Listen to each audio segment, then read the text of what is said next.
Terima kasih pemirsa, Anda masih bersama kami di Cerita Wanita dan masih kita bersama Ibu Mima Susanti, salah satu komisioner dari KPI Pusat. Bu, tadi saking asiknya kita ngobrol, nanya-nanya teman-teman seperti apa tugas mereka di bagian pengawasan, lupa loh untuk jawab pertanyaan kita yang tadi di atas itu. Iya, jadi KPI sudah mengeluarkan surat edaran sebenarnya Mbak soal perilaku ya. Perilaku misalnya laki-laki yang kayak wanita-wanitaan ataupun sebaliknya gitu ya. Nah memang kan kita ini kan di Indonesia ya ada norma budaya dan juga agama kita masing-masing memang yang secara hukum punya larangan ya, melarang gitu ya. Nah cuman memang KPI berusaha tidak masuk sampai sejauh itu, tapi KPI mempertimbang ini.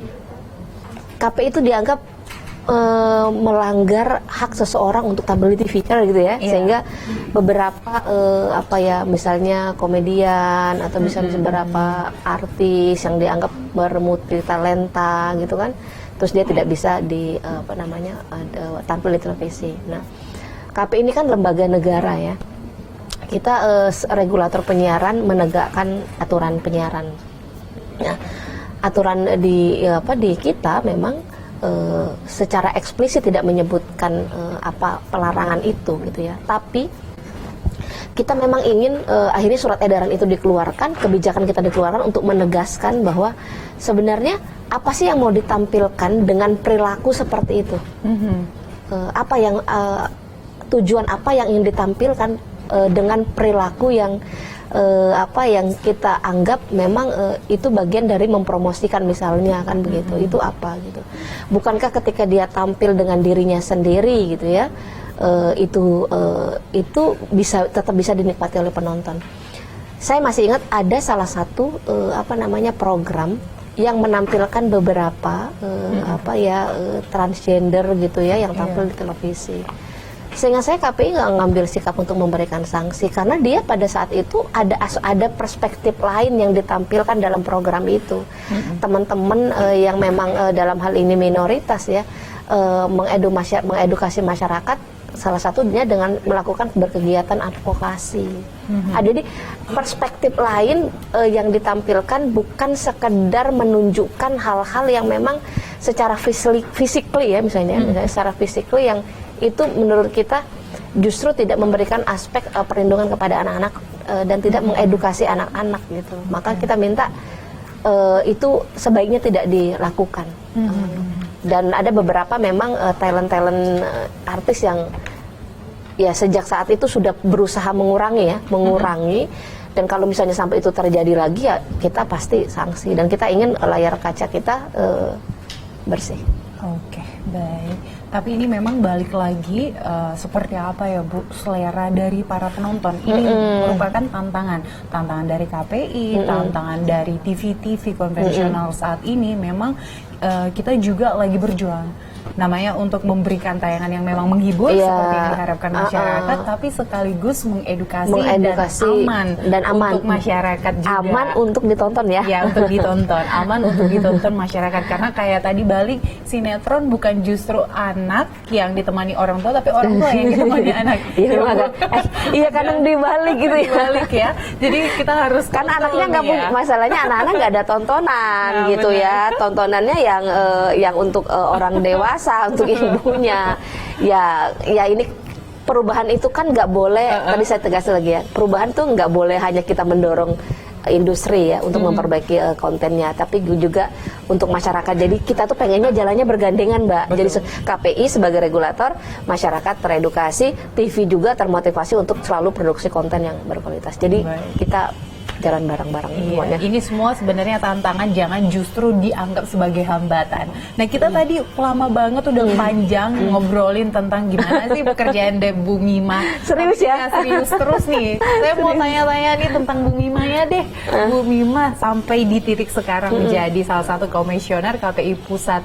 Ini untuk jenjang pendidikannya, karirnya, seperti apa sih, boleh cerita nggak Bu?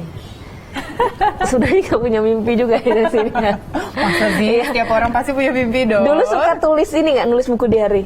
Dulu ya. Apa Nah, sih dulu? di buku diary Iya. itu selalu saya tulis cita-citanya menjadi guru. Oke. Ternyata secara prakteknya bukan menjadi guru di sekolah, tapi bisa jadi guru, bisa presentasi kan jadi guru ya ngajar ya, menyampaikan sesuatu kepada misalnya di seminar, itu akhirnya terwujudnya di situ.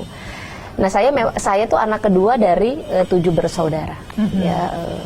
Ibu saya sudah meninggal, sekarang ayah saya yang 2 tahun baru 2 tahun lah ibu meninggal. Jadi sekarang ayah saya tinggal di Palembang gitu ya. Nah, saya di Jakarta, beberapa adik saya di Jakarta. Jadi saya sekolahnya di Palembang. Oke, wong gitu. Pempek katanya. Nah, gitu ya. Pengennya masuk sekolah negeri nih di cita-citanya di Palembang. Ternyata geser nggak lulus gitu. Saya berangkat ke Bandung. Akhirnya kuliahnya di Bandung di Universitas Islam Negeri Bandung, gitu ya. Karena aktivis, Mbak, ya aktivis ya. Aktivis nih. Jadi kayaknya aktifnya di organisasi dari prioritas ya. Jadi selesainya cukup lama. Nah setelah itu saya ke Jakarta itu bekerja dulu gitu ya, bekerja baru pulang ke Bandung menyelesaikan kuliah gitu kan. Nah karirnya itu mulai dari Jakarta. Jadi mulai dari saya itu jadi salah satu staf pengawas pemilu dulu namanya pengawas pemilu. Oke. Jadi pengawas pemilu, terus jadi berubah lagi lembaganya jadi permanen namanya Bawaslu. Iya, di Bawaslu dulu iya, jadi pengawas pemilu dulu, terus di Bawaslu. Nah, memang dari mulai datang ke Jakarta itu sudah aktivitasnya di pemilu sebenarnya, karena ketemu dengan orang-orang yang di pemilu. Terus setelah jadi staf dulu, jadi notulen dulu, Mbak. Saya kerjain di notulen ya, ngetik-ngetik. Jadi mulai dari situ terus jadi tenaga asistensi di Bawaslu RI. Pas ada proses seleksi Bawaslu DKI Jakarta, saya ikut seleksi gitu. Sejak tahun berapa itu Bu? Berarti di Bawaslu?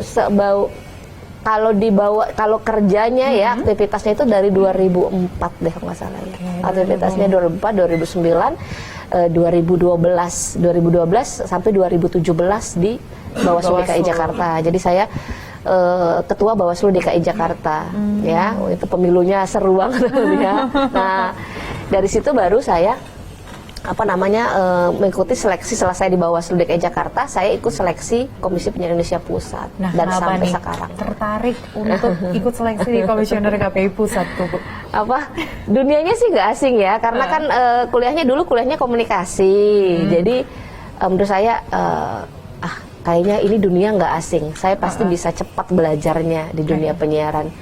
Mungkin industrinya yang soal ekonomi politiknya saya akan kesulitan, tapi kalau soal prakteknya gitu ya itu nggak akan kesulitan juga. Jadi akhirnya ya alhamdulillah dari 2019 sampai sekarang itu bisa menyesuaikan diri dengan saya mau belajar cepat aja karena kan banyak teman-teman. Jadi belajar cepat. Nah ini sebenarnya kan udah di penghujung dari jabatan gitu. Nah untuk selanjutnya nih mau melompat kemana? Apakah masih ingin meneruskan menjadi komisioner? Meneruskan perjuangan kayaknya. Meneruskan perjuangan untuk penyiaran Ida deh. Ya ada yang belum, masih banyak PR sebenarnya karena di periode ini. Ya kalau masih diberikan kesempatan, masih diberikan kepercayaan gitu ya, saya ingin melanjutkan kembali periode berikutnya. Sekarang masih dalam proses seleksi. Ya didoain aja lah ya lancar. Ya, semoga yang terbaik ya Bu. Ya. Amin. Ya Bu Pipa ini kan kalau bisa dibilang tuh pekerjaannya, kalau tadi Bu bilang nggak pernah nih ada namanya nggak sibuk, ada aja kerjaan. Nah kalau untuk me time-nya Ibu dengan keluarga, untuk anak bersama anak-anak, biasanya ngapain aja sih Bu? Dan gimana sih untuk mengatur waktunya? Bisa untuk keluarga juga dan aktif tetap di pekerjaan. Saya tuh senengnya sebenarnya hobinya dengerin musik sama nonton film. Ya. Radio. Jadi pulang ke rumah karena udah lelah, hiburannya nonton aja. Cari film-film, apalagi film apa sih sekarang yang lagi bagus gitu ya. Coba dicari gitu. Nah kalau sama anak-anak, karena anak-anak ini kan kebanyakan megang gadget ya. Jadi me time bersamanya kalau nggak ke mall kita berenang. Saya paksa untuk ikut berenang. Maksudnya biar bareng, biar bersama. Atau ya bercanda-bercanda lah di atas kasur. Itu paling itu. Jadi paling nanya gimana sekolah tadi gitu kan. Apa yang besok mau gimana, apa yang dibutuhkan gitu paling begitu. Nanti paling cerita.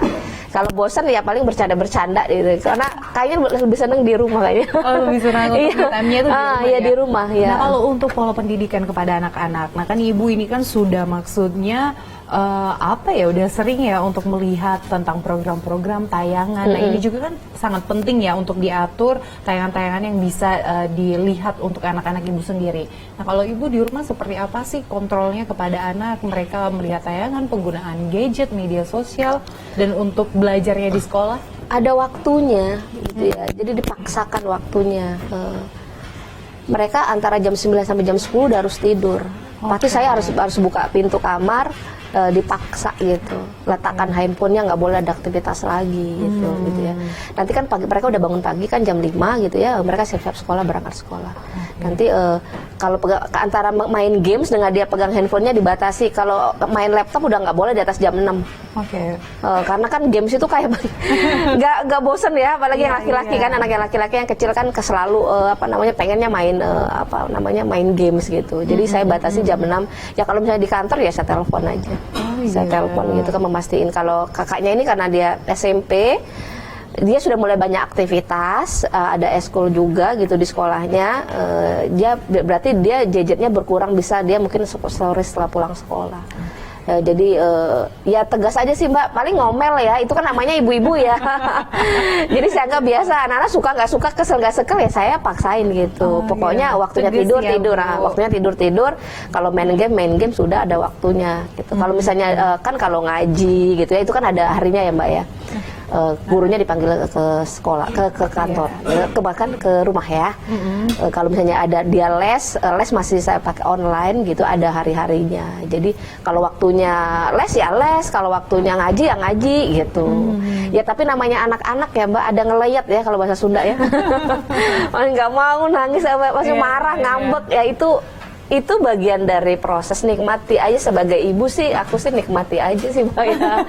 Karena kalau dijadiin beban ya namanya juga hidup ya gitu ya. Apalagi ibu yang bekerja ya. Iya, maksudnya kita juga pasti akan berhadapan dengan itu. Jadi pulang ke rumah menurut saya salah satu yang membuat saya nyaman ya balik ke rumah, nyuci piring, masih nyuci baju lah aku. Oh iya. Masih nyuci baju itu maksudnya selain laundry ada yang putih-putih saya cuci sendiri. Jadi kalau nyuci piring masih, karena menurut saya itu hiburan Mbak, capek nih ya. Iya. Nyuci piring gitu loh, seneng gitu loh Mbak. Balik ke kodratnya. Iya, itu pekerjaan. Jadi ya. bawa aja sesuatu itu menjadi menyenangkan menurut saya. Jangan dijadiin beban gitu. Jadi kalau segala sesuatu itu kan jadi pekerjaan apapun kalau dilakukan secara menyenangkan, insya Allah kita tuh jadi nggak ada terbebani gitu. Bu Bima nggak terasa loh, ini waktunya udah mau habis ya. Tapi sebelum kita tutup, ini mungkin ada yang ingin disampaikan untuk wanita-wanita. Kebetulan kan ini programnya cerita wanita, untuk menginspirasi para wanita-wanita di luar sana. Nah, dari Bu Bima sendiri apa yang ingin disampaikan? Pertama, percaya diri dengan kemampuan ya, dan jangan putus asa. Jadi kalau kita percaya diri, kita jangan putus asa gitu ya. Dan selalu iringi sesuatu dengan doa dan keyakinan kita. Karena perempuan itu kayaknya harus punya energi lebih gitu ya, punya energi lebih gitu ya untuk meyakinkan banyak orang gitu ya dengan kemampuannya. Dan menurutku itu tantangan. Dan kita sebaiknya juga harus sharing sesama. Teman ya, perempuan ya, woman support woman ya, iya, untuk berbagi cerita tentang pengalaman supaya ketika kita menyampaikan cerita itu kita tuh memotivasi diri kita juga. Jadi biar gak gampang putus asa. Nah, perempuan di luar sana dari Bu Bima jangan gampang putus asa dan perbanyak energi lagi. Iya, energinya banyakin lagi untuk berkarya ya. Berkarya. Oke, Bu Bima Susanti, Komisioner KPI Pusat, terima kasih sama-sama sudah berbincang-bincang dengan kita di Cerita Wanita. Ya, sukses selalu ya Bu. Pemirsa, demikianlah perbincangan kami. Saya Gesmi Sitanggang, sampai jumpa.